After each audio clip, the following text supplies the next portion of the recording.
நடிகர் சசிகுமார் அடுத்தடுத்த அழுத்தமான கதைக்களங்களை நடிச்சிட்டு வர்றாரு. அயோத்தி, கருடன் என அவருடைய அடுத்தடுத்த படங்கள் வெளியாகி மிகப்பெரிய அளவில் வசூலையும் வரவேற்பையும் பெற்றுச்சு.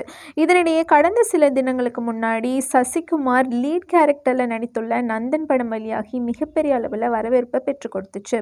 இந்த படத்திற்காக அதிகப்படியான ப்ரமோஷன்களில் நடிகர், தயாரிப்பாளர் மற்றும் இயக்குனர் சசிகுமார் ஈடுபட்டிருந்தாங்க. இந்த நிலையில் படம் ரிலீஸ் ஆன நிலையிலும் இவருடைய பேட்டிகள் தொடர்ந்து வந்துட்டு தான் இருக்குது. ரசிகர்கள் பகிர்ந்து கொள்ள இவ்வளவு விஷயங்களை இவர் வைத்துள்ளாரா என்னும் அளவிற்கு அடுத்தடுத்த விஷயங்களை இவர் பகிர்ந்துட்டு வர்றாரு.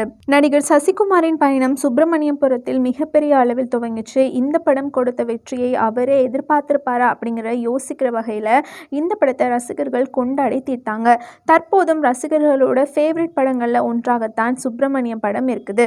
இந்த படத்தை தொடர்ந்து அடுத்தடுத்த படங்களை இயக்கியும் தயாரித்தும் வந்த சசிகுமாரின் அடுத்தடுத்த படங்கள் கை கொடுக்காத நிலையில அவர் அடுத்த இயக்குனர் கூட்டணியிலும் படங்களை கொடுத்தாரு.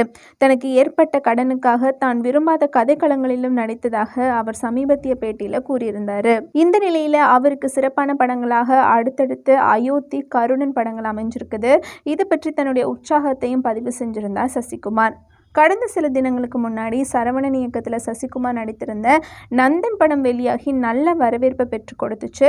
இந்த படத்திற்காக அதிகபட்சமான ப்ரமோஷன்களில் சசிகுமார் ஈடுபட்டதை பார்க்க முடிஞ்சிச்சு. படம் ரிலீஸ் ஆன நிலையிலும் இவருடைய பேட்டிகள் தொடர்ந்து வெளியிட்டு தான் வருது.